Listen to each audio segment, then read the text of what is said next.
Hi everyone! So, naami karon diri sa Iyaahng Kusina. So, when you see that sign, lingit na lang diha sa tuo ug asa ka man. Kay naara din ha sudlon nun ang Iyaah Eco Farm.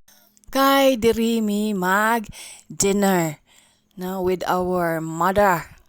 Kani si mama medyo laagan na ni siya. And medyo gaaliwaros kay nganong dugay kuno mi kaayo ng laag. Syempre iyang apo dugay pud sad nag-abot. So mga alas 7 na ni kapin, almost 8 na mi naabot diri sa Iyaah. May gani kay okay pa, no? Kay ang ilang last order is 9 p.m. So open sila from 10 a.m. to 9 p.m.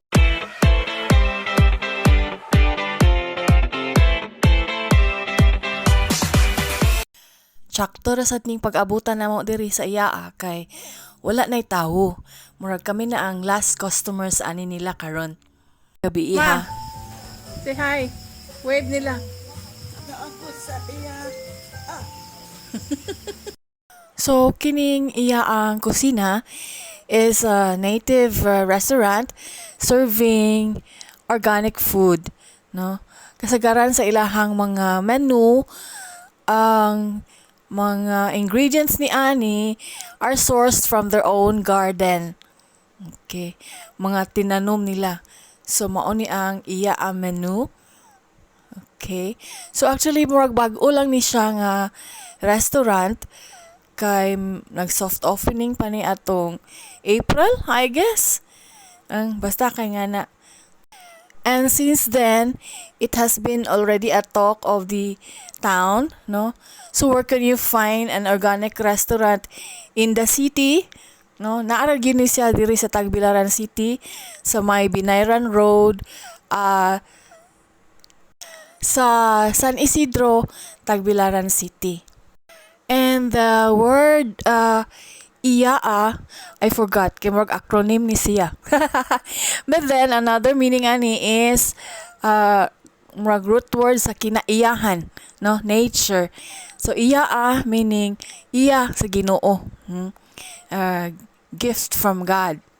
So nature na nature ang dating diri kalami sa ilahang mga kapayas. Nigili jud akong taman kung naabay hinog kay mangayo ko pero wala man. Balikan tana. And so, while waiting for our orders, libot-libot tag ka ng tanaw-tanaw no sa ilahang area. Simple ra kaayo nga restaurant, native, and the food is delicious.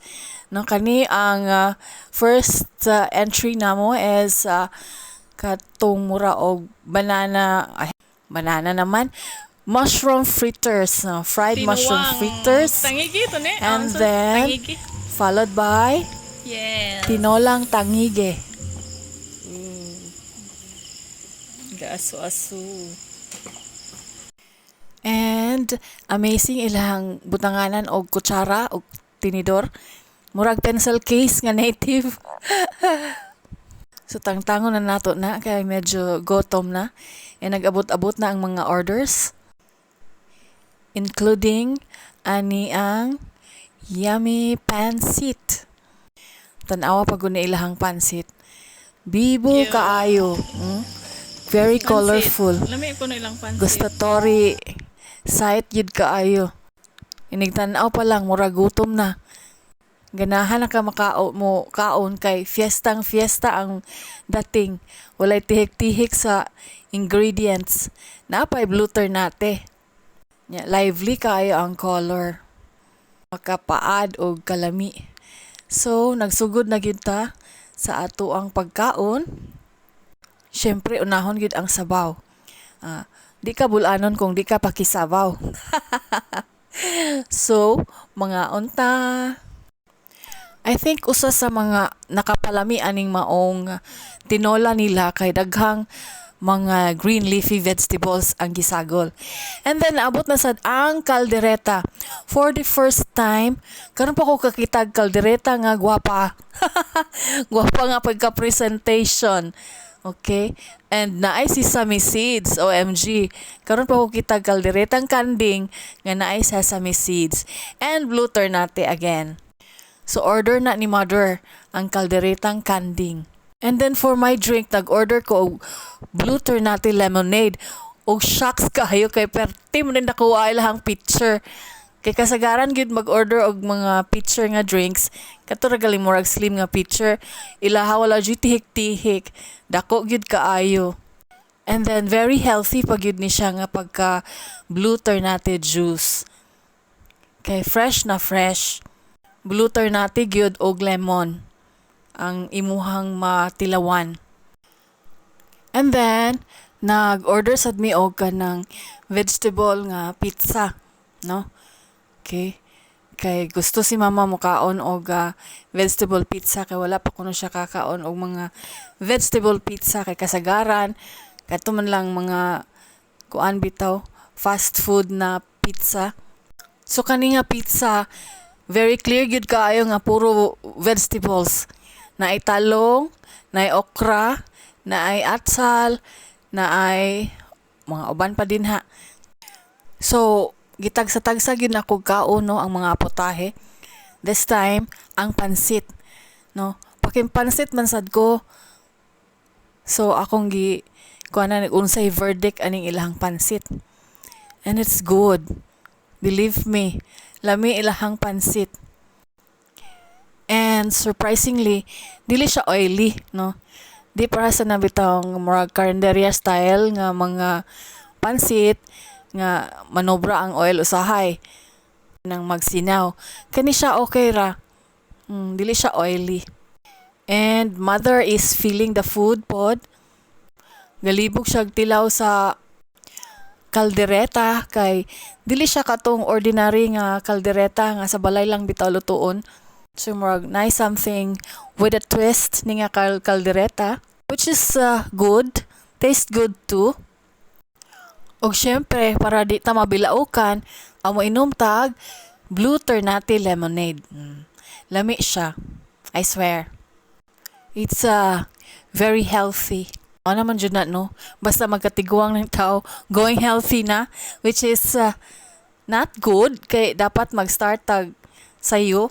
Pero, it's never too late to start eating healthy and right. So, mao na ni among mga tripping, no? Kung maglakaw mi, mangita mi og kanang organic nga restaurant.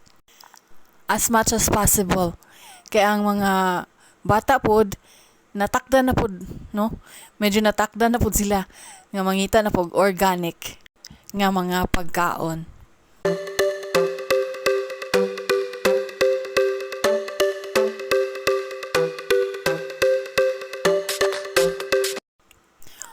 Og syempre, lamian gihapon ang pizza nila, no? Ang vegetable pizza. Tama lang ang timpla, dili too overpowering sa imong palate. So just like sa among ubang gipang order, okay ra gid ang food. Lamian. It's definitely worth coming back. So nga akong inahan, nagpa-picture gid siya sa Iyaah. Natakda na ni namo nga kada human og kaon magpa-picture. And that's it for our Iyaahng Kusina gustatory experience. And one more thing, senior citizen friendly ang ilang hagdanan, dili tuktok. So pwede ra ang mga seniors. And nakaingon jud ang akong inahan nga mobalik gyud siya pohon, magpabalik yun siya dinhi, dapita, kanang sayo-sayo kuno, mga alas 3 pa, kinanglan na siya, kay gusto siya matanaw sa farm. And mauna ang view kung gabi diri sa Iyaah Kusina, Iyaah Eco Farm, here at Binayran Road, in San Isidro District, Tagbilaran City. So when you see that sign, go for it. Lami siya nga gustatory experience. So thanks for watching. God bless everyone.